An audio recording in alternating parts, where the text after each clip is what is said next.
Setiap orang punya cara mereka sendiri untuk mengekspresikan kemarahan. Saat marah, rasanya Anda benar-benar ingin membenci seluruh dunia. Tetapi jangan biarkan orang yang tidak bersalah mendapatkan kemarahan Anda. Seringkali kita mengetahui banyak saran agar Anda tetap diam saat marah, sehingga Anda akan baik-baik saja.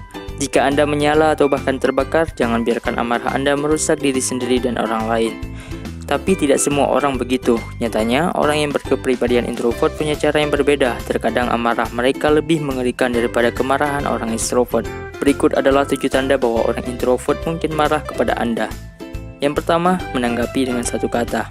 Tidak seperti ekstrovert yang cenderung membiarkan seluruh dunia tahu jika mereka marah. Ketika introvert yang marah, mereka cenderung diam dan hanya akan menanggapi sesuatu dengan satu kata. Satu kata dari mereka bisa berarti pergi. Mungkin mereka tidak terlihat marah, tetapi dengan jawaban satu kata ini menunjukkan kepada Anda bahwa mereka tidak ingin berurusan dengan Anda. Cara ini akan membuat orang lain cenderung berhenti bertanya, karena mereka tidak tahu harus bertanya apa, terutama jika jawabannya hanya satu kata dan satu arah.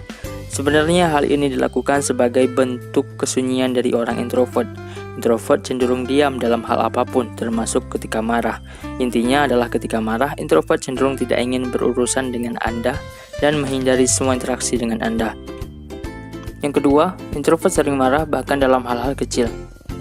Semua orang pasti marah ketika sedang marah, namun introvert akan berubah baik-baik saja jika ada orang lain di sekitarnya.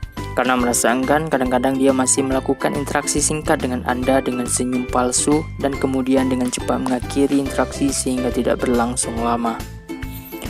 Orang introvert cenderung menahan emosi dan perasaan mereka, namun memegang sesuatu sendirian untuk waktu yang lama tentu melelahkan. Ketika mereka mencapai batasnya, Anda akan terkejut jika mendapati dia tiba-tiba marah kepada Anda. Cukup aneh, si introvert bisa marah tanpa alasan untuk waktu yang lama. Tapi bisa juga keren hanya karena hal-hal sepele. Tapi bukan itu masalahnya. Dia akan marah karena dia telah mencapai batas daya tahannya. Ini tentu saja sangat aneh dan sulit diprediksi. Bagi mereka yang memiliki teman seperti ini, harap bersabar karena dia tidak buruk, dia hanya lelah. Yang ketiga, introvert cenderung menolak bantuan. Introvert adalah orang-orang yang jarang ingin menerima bantuan dari siapapun, termasuk teman atau bahkan keluarga, selama ia dapat melakukan itu dengan usahanya sendiri. Alasan lain adalah karena introvert lebih suka melakukannya sendirian dan ragu untuk meminta bantuan dari orang lain. Ketika dia marah, orang introvert cenderung tidak mau menerima bantuan dari orang yang membuatnya marah, bahkan dalam posisi putus asa, karena dia tidak ingin Anda terlibat dalam urusannya. Yang keempat, apatis. Introvert menggunakan metode ini sebagai bentuk keheningan. Metode ini digunakan untuk menyembunyikan amarahnya. Mereka cenderung tidak peduli dengan apapun. Dari yang semula antusias melakukan hal-hal yang ia sukai, berubah menjadi waktu masal. Ya, ketika hampir semua orang marah seperti ini. Dengan cara ini mereka dapat menghindari interaksi dengan orang lain. Yang kelima, introvert memberikan banyak alasan untuk menghindari Anda. Misalnya ketika diajak makan siang atau bermain bersama, mereka akan beralas seperti maaf aku punya banyak pekerjaan. Ini adalah cara mereka untuk menghindari Anda. Tetapi metode ini juga sering ditemukan oleh orang-orang yang ekstrovert. Yang keenam, introvert hanya ingin berkomunikasi melalui obrolan. Seperti yang sering kita ketahui bahwa para introvert benar-benar tidak suka melakukan panggilan suara. Jika mereka mendapat panggilan suara, mereka cenderung tidak mengangkatnya dan akan segera membalas panggilan Anda dengan pesan teks.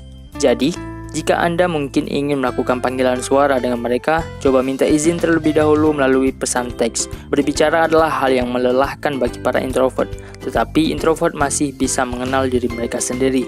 Jika ada dosen atau keluarga yang menelepon, mereka masih bisa menjawab, walaupun dalam kekacauan. Yang ketujuh, introvert ingin sendirian. Karakteristik introvert adalah mereka selalu ingin sendirian. Seperti yang kita ketahui, kebutuhan waktu mereka. Kita bahkan tidak pernah bisa memahaminya, terutama ketika Anda sedang marah. Alih-alih mengatakan, maaf, jangan ganggu saya ingin sendirian. Mereka akan cenderung segera menarik diri dari lingkungan sosial dan langsung ke zona mereka. Sendirian akan membantu memulihkan kondisinya.